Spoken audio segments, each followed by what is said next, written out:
'Cause I am yours and you are mine.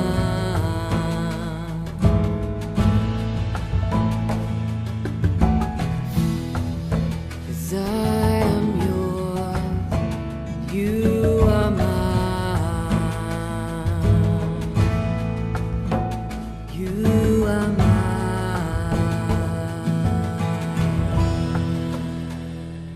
రాజుల 2వ గ్రంథము 3వ అధ్యాయము మొదటి వచనం నుండి. అహాబు కుమారుడైన యెహోరాము యూదా రాజైన యెహోషాపాతు ఏలుబడిలో 18వ సంవత్సరమందు షోమ్రోనులో ఇజ్రాయేలు వారికి రాజై 12 సంవత్సరములు ఏలెను. ఇతడు తన తల్లిదండ్రులు చేసిన ప్రకారము చేయక తన తండ్రి నిలిపిన బయలుదేవతా స్తంభమును తీసివేశను. కాని యెహోవా దృష్టికి చెడుతనము చేయుట మానకుండెను. ఇజ్రాయేలు వారు పాపము చేయుటకు కారకుడగు నెబాతు కుమారుడైన యెరోబాము చేసిన పాపములను విడువక చేయుచునే వచ్చెను. మోయాబు రాజైన మేష అనేకమైన మందలు గలవాడై 1,00,000 గొర్రెపిల్లలను బొచ్చుగల 1,00,000 గొర్రె పెట్టేళ్లను ఇజ్రాయేలు రాజునకు పన్నుగా ఇచ్చుచుండువాడు. అయితే అహాబు మరణమైన తరువాత మోయాబు రాజు ఇజ్రాయేల్ రాజు మీద తిరుగుబాటు చేయగా యెహోరాము షోమ్రోనులో నుండి బయలుదేరి ఇజ్రాయేల్ వారినందరినీ సమకూర్చెను. యూదా రాజైన యెహోషాపాతునకు వర్తమానము పంపి, మోయాబు రాజు నా మీద తిరుగుబాటు చేసియున్నాడు. నీవు వచ్చి నాతో కూడా మోయాబీలతో యుద్ధము చేసెదవా అని అడుగగా అతడు, నేను నీవాడనై ఉన్నాను, నా జనులు నీ జనులే, నా గుర్రములు నీ గుర్రములే, నేను బయలుదేరి వచ్చేదనని ప్రత్యుత్తరమిచ్చెను. మనము ఏ మార్గమున పోవుదుమని యెహోషాపాతు అడగగా అతడు ఎదోము అరణ్య మార్గమున పోవుదుమని చెప్పెను. ఇజ్రాయేలు రాజును యూదా రాజును ఎదోము రాజును బయలుదేరి 7 దినములు చుట్టూ తిరిగిన తరువాత వారితో కూడానున్న దండువారికిని పశువులకును నీళ్లు లేకపోయెను. ఇజ్రాయేలు రాజు కటకట 3 రాజులమైన మనలను మోయాబీల చేతికి అప్పగింపవలెనని యెహోవా మనలను పిలిచిననగా యెహోషాపాతు అతని ద్వారా మనము యెహోవా యొద్ద విచారణ చేయుటకు యెహోవా ప్రవక్తలలో ఒకడైనను ఇచ్చట లేడా అని అడిగెను.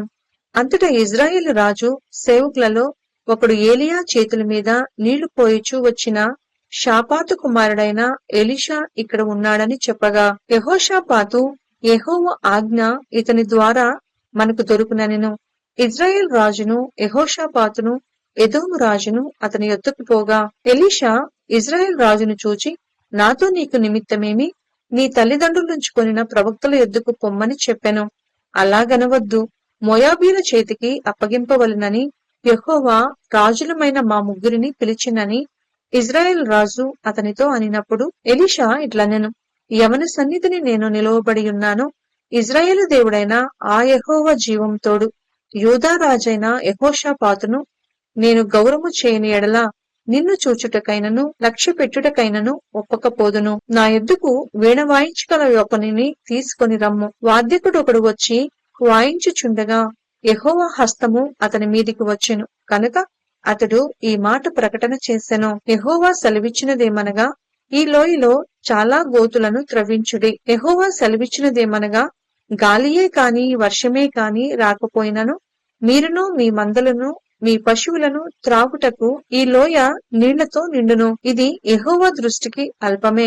ఆయన మోయాబీలను మీ చేతికి అప్పగించును. మీరు ప్రాకారము గల ప్రతి పట్టణమును రమ్యమైన ప్రతి పట్టణమును కొల్లబెట్టి మంచి చెట్లనెల్లా నరికి నీళ్ల బావులన్నిటినీ పూడ్చి సమస్తమైన మంచి భూములను రాళ్లతో నెరిపివేయుదురు అనెను. ఉదయ నైవేద్యము అర్పించు సమయమందు నీళ్లు ఎదోము మార్గమున రాగా దేశము నీళ్లతో నిండెను. తమతో యుద్ధము చేయుటకు రాజులు వచ్చియున్నారని మోయాబీయులు విని అల్పులనేమి ఘనులనేమి ఆయుధములు ధరించుకొనగల వారినందరినీ సమకూర్చుకొని దేశపు సరిహద్దునందు నిలిచిరి. ఉదయమందు వీరు లేచినప్పుడు సూర్యుడు నీళ్ల మీద ప్రకాశింపగా అవతలి నీళ్లు మోయాబీలకు రక్తము వలె కనపడెను. కనుక వారు, అది రక్తము సుమా, రాజులు ఒకరినొకరు హతము చేసుకొని నిజముగా హతులైరి. మోయాబీయులారా, దోపుడు సొమ్ము పట్టుకుందుము రండని చెప్పుకొనిరి. వారు ఇజ్రాయేలు వారి దండు దగ్గరకు రాగా ఇజ్రాయేలీలు లేచి వారిని హతము చేయుచుండిరి. కనుక మోయాబీలు వారి ఎదుట నిలువలేక పారిపోయిరి.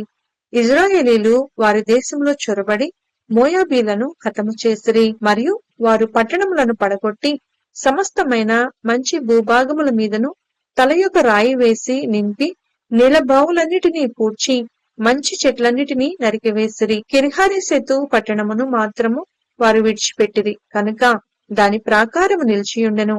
కాని వడిసెలను విసురువారు దాన్ని చుట్టుకొని రాళ్లు విసురుచూ వచ్చిరి. మోయాబు రాజు యుద్ధము బహు కఠినముగా జరుపుట చూచి కత్తిదోయ 700 మందిని ఏర్పరచుకొని ఎదోము రాజు నొద్దకు తీసుకొని పోవుటకు ప్రయత్నించెను. కాని అది వారి వలన కాకపోయెను. అప్పుడు అతడు తనకు మారుగా ఏలవలసిన తన జ్యేష్ఠ కుమారుని తీసుకొని పట్టణపు ప్రాకారము మీద దహన బలిగా అర్పింపగా ఇజ్రాయేలు వారి మీదికి కోపము బహుగా వచ్చెను.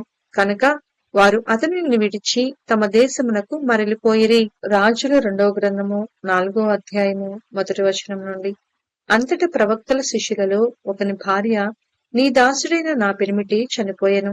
అతడు యెహోవా యందు భక్తి గలవాడై ఉండెనని నీకు తెలిసే ఉన్నది. ఇప్పుడు అప్పులవాడు నా 2 కుమారులు తనకు దాసులుగా ఉండుటకై వారిని పట్టుకుని పోవుటకు వచ్చి ఉన్నాడని ఎలీషాకు మొరపెట్టగా, ఎలీషా, నా వలన నీకేమి కావలెను? నీ ఇంటిలో ఏమి ఉన్నదో అది నాకు తెలియచెప్పుమనెను. అందుకామె, నీ దాసురాలనైనా నా ఇంటిలో నూనె కుండ ఒకటి ఉన్నది, అది తప్ప మరేమీ లేదనెను. అతడు, నీవు బయటికి పోయి నీ ఇరుగు పొరుగు వారందరి యొద్ద దొరకగలిగిన వట్టి పాత్రలన్నిటినీ ఎరువుకుచ్చుకొనుము. అప్పుడు నీవు నీ ఇంటిలోనికి వచ్చి నీవును నీ కుమారులను లోపల నుండి తలుపు మూసి ఆ పాత్రలన్నిటిలో నూనె పోసి నిండినవి ఒక తట్టున ఉంచుమని ఆమెతో సెలవీయగా, ఆమె అతని యొద్ద నుండి పోయి తానును కుమారులను లోపల నుండి తలుపు మూసి కుమారులు తెచ్చిన పాత్రలలో నూనె పోసెను. పాత్రలన్నయూ నిండిన తరువాత ఇంకా పాత్రలు తెమ్మని ఆమె తన కుమారునితో చెప్పగా వాడు మరేమీ లేవని చెప్పెను. అంతలో నూనె నిలిచిపోయెను.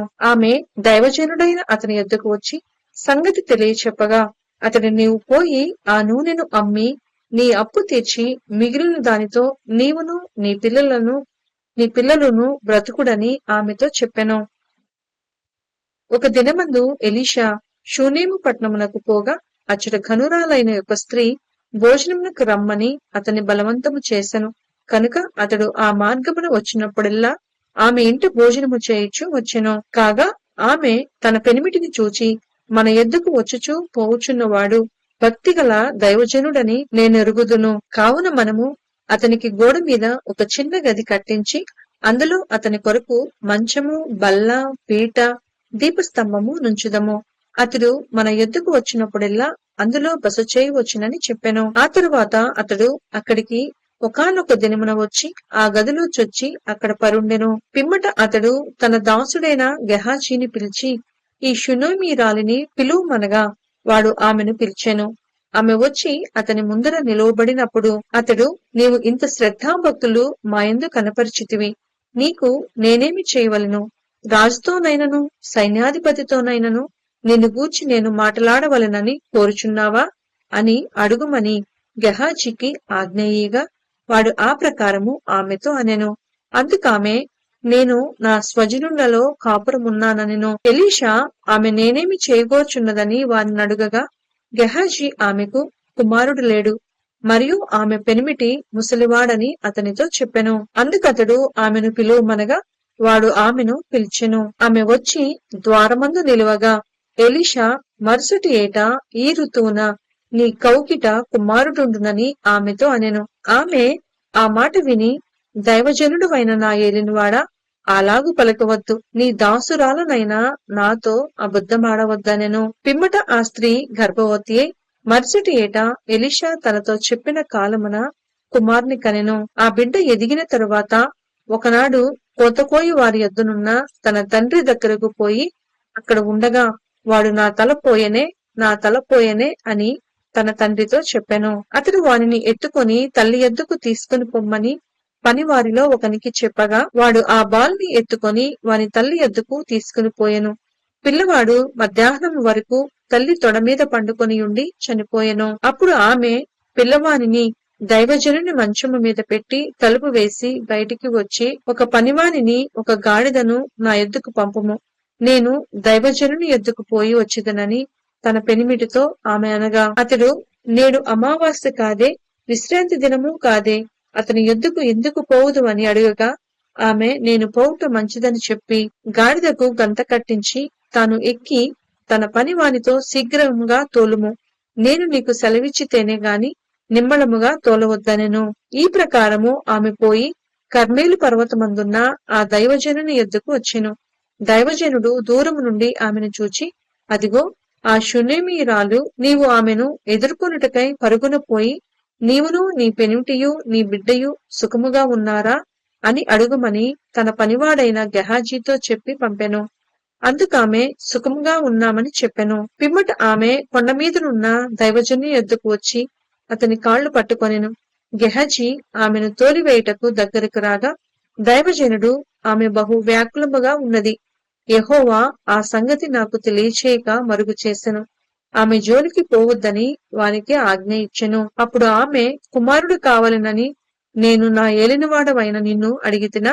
నన్ను భ్రమ పెట్టవద్దని నేను చెప్పలేదా అని అతనితో మనవి చేయగా, అతడు, నీ నడుము బిగించుకొని నా దండమును చేత పట్టుకొని పొమ్ము, ఎవరైనను నీకు ఎదురుపడిన ఎడల వారికి నమస్కరింపవద్దు, ఎవరైనను నీకు నమస్కరించిన ఎడల వారికి ప్రతి మర్యాద చేయవద్దు, అక్కడికి పోయి నా దండమును ఆ బాలుని ముఖము మీద పెట్టుమని గెహజీకి ఆజ్ఞ ఇచ్చి పంపెను. తల్లి ఆ మాట విని, యెహోవా జీవము తోడు, నీ జీవము తోడు, నేను నిన్ను విడువనని చెప్పగా అతడు లేచి ఆమెతో కూడా పోయెను. గెహజీ వారికంటే ముందుగా పోయి ఆ దండమును బాలుని ముఖము మీద పెట్టెను, కాని ఏ శబ్దమును రాకపోయెను. ఏమియూ వినవచ్చినట్టు కనబడలేదు కనుక వాడు ఎలీషాను ఎదుర్కొనవచ్చి, బాలుడు మేలు కొనలేదని చెప్పెను. ఎలీషా ఆ ఇంట చొచ్చి బాలుడు మరణమై ఉండి తన మంచము మీద పెట్టబడి ఉండుట చూచి తానే లోపలికి పోయి వారిద్దరే లోపల నుండగా తలుపు వేసి యెహోవాకు ప్రార్థన చేసి మంచము మీద ఎక్కి బిడ్డ మీద తన్ను చాచుకొని తన నోరు వాని నోటి మీదను తన కండ్లు వాని కండ్ల మీదను తన చేతులు వాని చేతుల మీదను ఉంచి బిడ్డ మీద పొడుగుగా పండుకొనగా ఆ బిడ్డ ఒంటికి వెట్టపుట్టెను. తాను దిగి ఇంటిలో యువతుల నుండి యువతులకు ఒకసారి తిరిగి నడిచి మరలా మంచం మీద ఎక్కి వాని మీద పొడుగుగా పండుకొనగా బిడ్డ 7 మారులు తుమ్మి కండ్లు తెరిచెను. అప్పుడతడు గెహాజీని పిలిచి ఆ షునేమీరాలిని పిలుచుకొని రమ్మనగా వాడు ఆమెను పిలిచెను. ఆమె అతని యొద్దకు రాగా అతడు, నీ కుమార్ని ఎత్తుకొనుమని ఆమెతో చెప్పెను. అంతటా ఆమె లోపలికి వచ్చి అతని కాళ్ల మీద సాష్టాంగపడి లేచి తన కుమార్ని ఎత్తుకొని పోయెను. ఎలీషా గిల్గాలునకు తిరిగి రాగా ఆ దేశమందు క్షామము కలిగియుండెను. ప్రవక్తల శిష్యులు అతని సమక్షమునందు కూర్చుండి ఉండగా అతడు తన పనివానిని పిలిచి పెద్ద కుండ పొయ్యి మీద పెట్టి ప్రవక్తల శిష్యులకు కూర వంట చేయమని సెలవిచ్చెను. అయితే ఒకడు కురాకులు ఏరుటకు పొలములోనికి పోయి వెర్రి ద్రాక్ష చెట్టును చూచి దాని గుణమెరుగక దాని తీగలు తెంపి ఒడినిండా పోసుకుని వచ్చి వాటిని తరిగి కూరకుండలో వేసెను. తినుటకు వారు వడ్డింపగా ప్రవక్తల శిష్యులు రుచి చూచి, దైవజనుడా, కుండలో విషమున్నదని కేకలు వేసి దానిని తినకమానిరి. అతడు పిండి కొంత తెమ్మనెను. వారు తేగా కుండలో దాన్ని వేసి జనులు భోజనము చేయుటకు వడ్డించుడని చెప్పెను.